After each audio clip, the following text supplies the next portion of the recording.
충청북도가 인구 감소 지역인 6개 시군에 3년간 8,500억 원을 투입하기로 했습니다. 매년 세수가 줄어드는데 재원을 어떻게 확보할지가 관건입니다. 오송 참사 2년 3개월 만에 참사 현장에 추모 현판이 설치됐습니다. 하지만 희생자와 참사를 향한 혐오 발언이 여전해 유가족들이 상처받고 있습니다. 여름처럼 쏟아지는 가을 장마에 농작물 병해가 확산되고 있습니다. 수확을 해야 하는 농민들이 이상기후에 발을 동동 구르고 있습니다. 네, 시청자 여러분 안녕하십니까? 계속해서 MBC 뉴스투데이 충북입니다. 정부가 지정한 전국의 인구 감소 지역, 충북에서는 전체 11개 시군 가운데 6곳이나 해당되는데요. 이들 지역을 더 지원하겠다며 충청북도가 종합계획을 발표했습니다. 3년 동안 8,500억 원을 투입한다는 계획인데 나라 경제가 침체되고 세수가 줄어드는 상황에서 재원 확보가 관건이 될 것으로 보입니다. 이병선 기자입니다. 보은군 내북면의 한 마을에 최신 이동 진료 서비스 차량이 찾아왔습니다. 병의원 가기가 쉽지 않은 노인들이 의사의 진단을 받고 궁금한 것도 물어봅니다. 전국 첫 시범 사업으로 지난 7월 시작해 의료 사각지대 주민 500여 명을 돌봤고 앞으로 3년 동안 5,000명 넘게 찾아갈 계획입니다. 의료 혜택을 받지 못하는 사람을 찾아가는 이 진료 시스템이 필요하다는 생각이 들고 필요하다면 치과 진료까지 포함해서 구석구석 찾아가는 진료를 더 많이 만들어야겠다. 보은군과 함께 인구 감소 지역인 시군은 단양, 제천, 괴산, 옥천, 영동 등 도내의 6곳.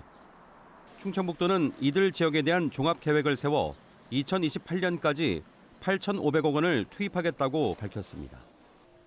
의료기관이나 빈집, 취득세 면제, 공공산후조리원 지원, 중소기업 금리 우대, 호텔, 관광사업 투자 시 보조금 확대 등 4개 분야 45개 사업이 포함됐습니다.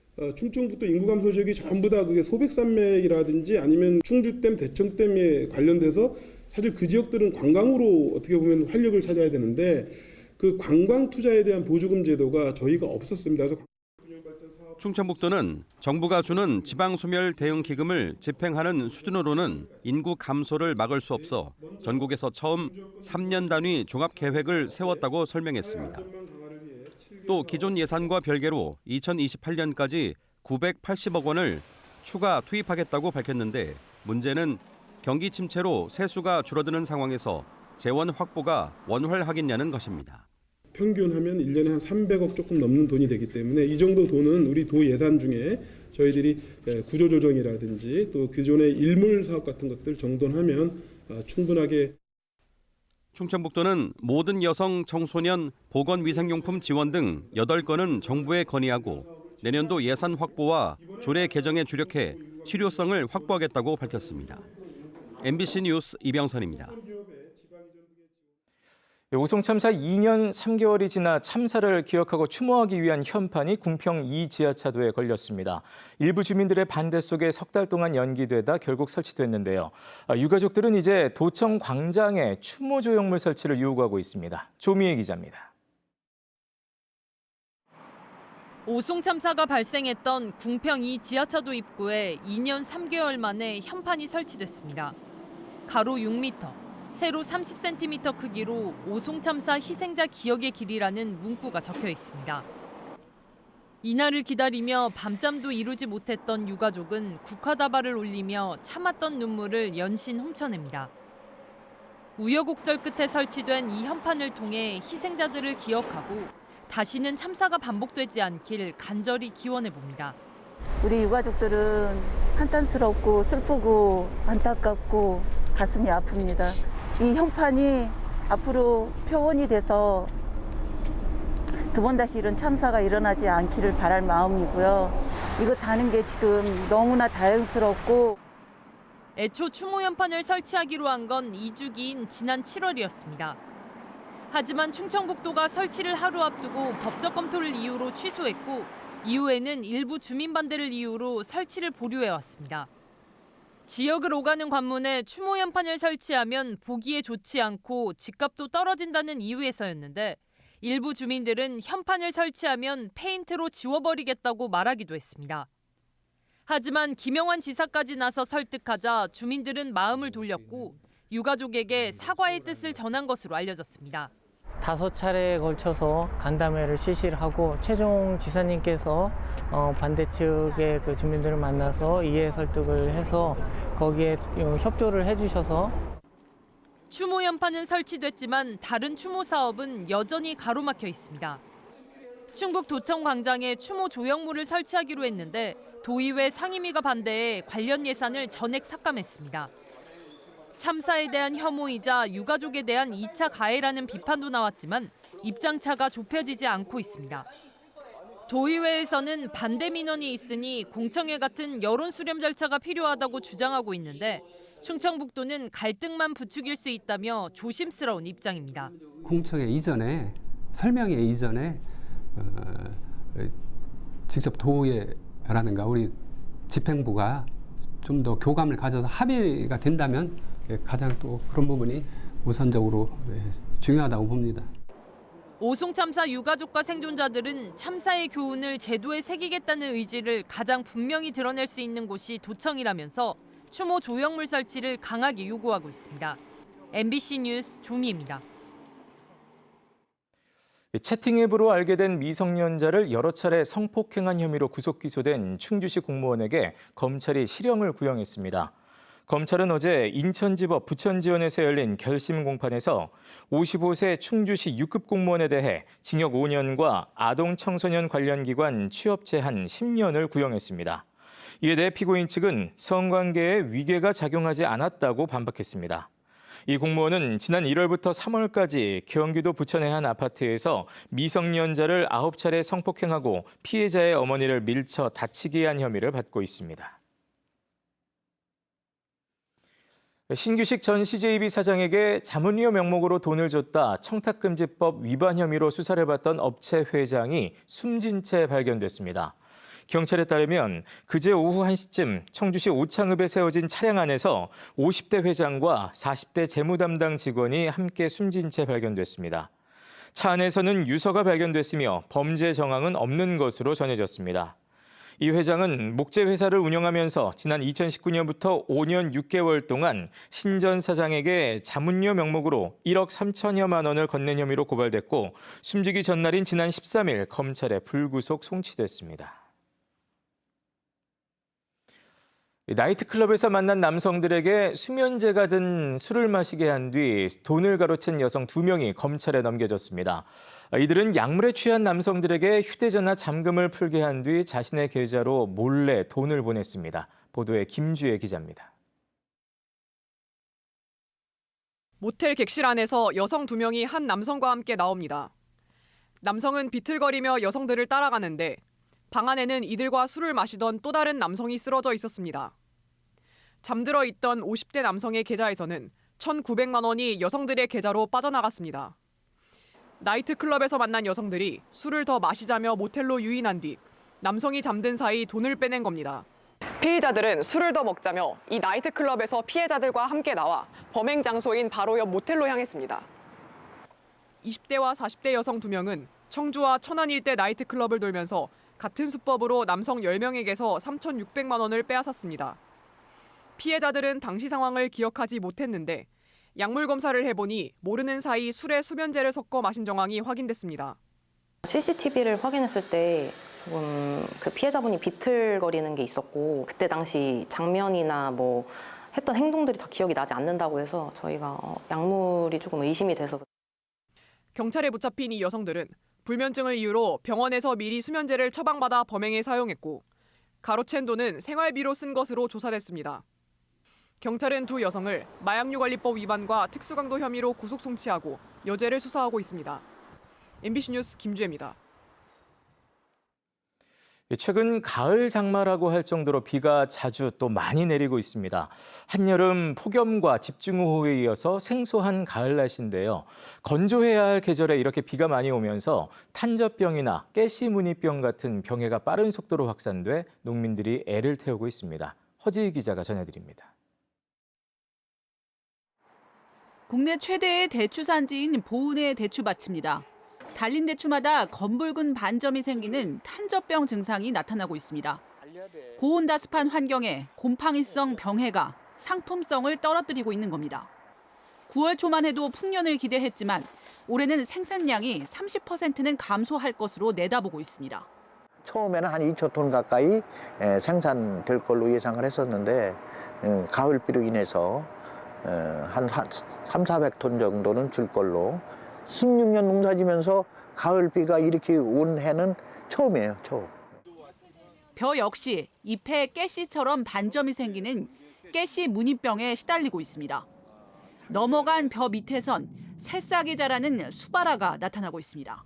문제는 논에 물이 마를 틈이 없어 무른 논에 농기계가 들어가기도 쉽지 않다는 겁니다. 이 때문에 벼베기가 예년보다 일주일 이상 미뤄진 농가가 적지 않습니다. 2, 3일 간격으로 계속 오기 때문에 도저히 작업하기가 어렵습니다. 콤바인에 끼고 까레기가 날아가지 않아서 작업이 하기가 어렵습니다. 들깨와 콩도 사정은 비슷해 잎이 다 떨어져 버린 밭에선 알도 잘 자라지 않았습니다.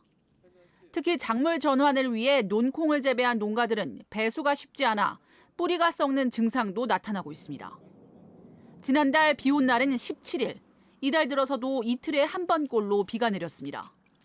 농민들은 폭염과 극한호우에 이은 변화를 체감하면서 벌써부터 내년을 걱정하고 있습니다. 내년도 보장이 없고 이 기후가 좋아야지 농민은 사는데 하늘 보고 농사를 짓는 사람들이 지금 하늘에서 이래니까 이게 안 돼요. 올해 이례적으로 잦아진 가을비에 일부 학자들은 국내 가을 기후가 비가 자주 내리는 시기인 준우기에 진입한 것 아니냐는 관측도 내놓고 있습니다. MBC 뉴스 허지입니다. 땅꺼짐의 주요 원인으로 꼽히는 땅속 구멍, 이른바 공동이 충북에서만 20곳 넘게 방치되고 있는 것으로 나타났습니다. 국토안전관리원이 더불어민주당 이건태 의원에게 제출한 집안 탐사 결과를 보면 지난 2020년부터 지난해까지 5년 동안 충북에서는 44개의 공동이 확인됐습니다. 이 가운데 조치가 이뤄진 것은 절반인 22곳에 불과해 나머지 22곳은 방치 상태인 것으로 파악됐습니다. 이 미세먼지 정보를 알려주는 전광판, 거리를 지나다 한 번쯤은 보셨을 텐데요. 당연히 실시간 대기질인 줄 아셨을 겁니다. 그러나 실은 이 수킬로미터 떨어진 측정소에서 1시간 전에 모은 정보입니다. 이러한 기존 대기 측정의 한계를 극복할 기술이 개발돼 시범 운영에 들어갔습니다. 보도에 박선진 기자입니다. 좋음, 보통, 나쁨, 매우 나쁨 등 색과 표정으로 대기질을 알려주는 미세먼지 알림 전광판. 거리 곳곳에서 쉽게 찾아볼 수 있는데 실시간 대기질이라는 말이 무색하게 수킬로미터 떨어진 측정소에서 심지어 2시간 전부터 1시간 동안 모은 공기의 평균 값을 제공합니다.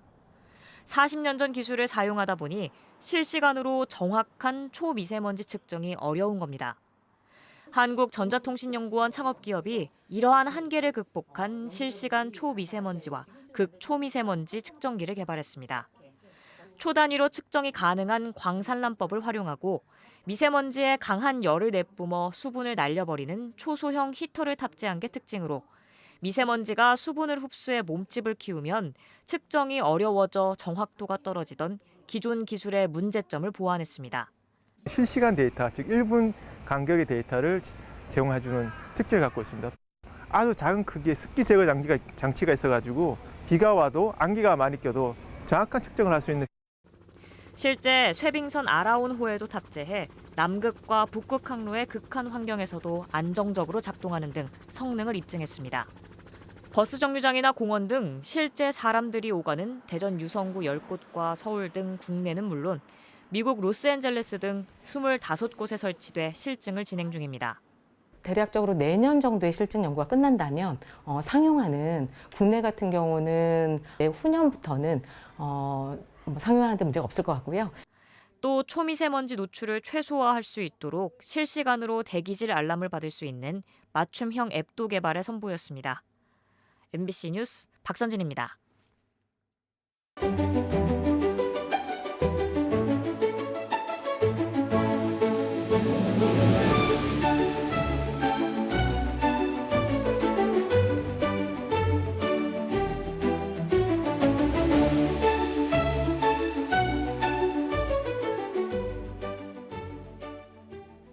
음성의 기업 제품과 농산물을 최대 80%까지 할인 판매하는 세일 페스타가 내일부터 사흘 동안 음성 종합운동장에서 열립니다. 이번 행사에는 사홍원과 에스푸드, 인터바스 등 음성에 있는 23개 기업이 참여해 가공식품과 건강기능식품, 생활용품 등을 할인 판매합니다. 지난해 9월 처음 열린 세일 페스타는 비가 오는 날씨에도 불구하고 하루 3,500만 원의 매출을 올리며 좋은 반응을 얻은 바 있습니다. 충북 유일의 국가습지 보호구역인 충주 비내섬 축제가 오는 18일과 19일 이틀 동안 개최됩니다. 비내섬 축제는 충주의 대표적인 가을 축제로 앙성 온천에서 비내섬까지 7km 구간을 걸으며 가을 억새 풍광을 즐길 수 있습니다.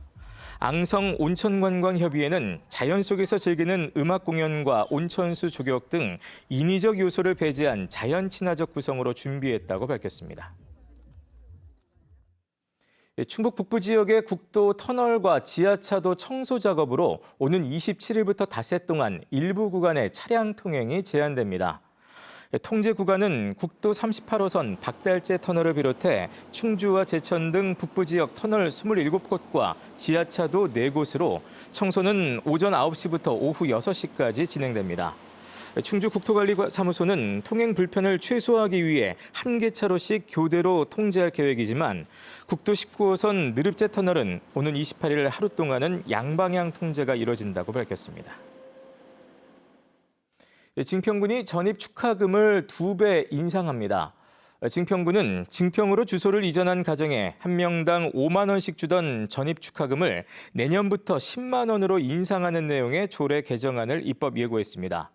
또 조례안에는 18세 이상 40세 미만의 청년들에게 매달 5만 원씩 2년 동안 지원하던 청년 월세 자금을 10만 원으로 인상하는 내용도 담겼습니다.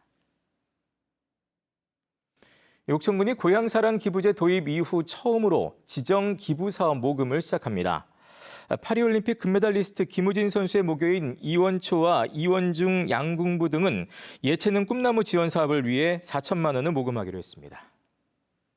네, 뉴스를 마칩니다. 고맙습니다.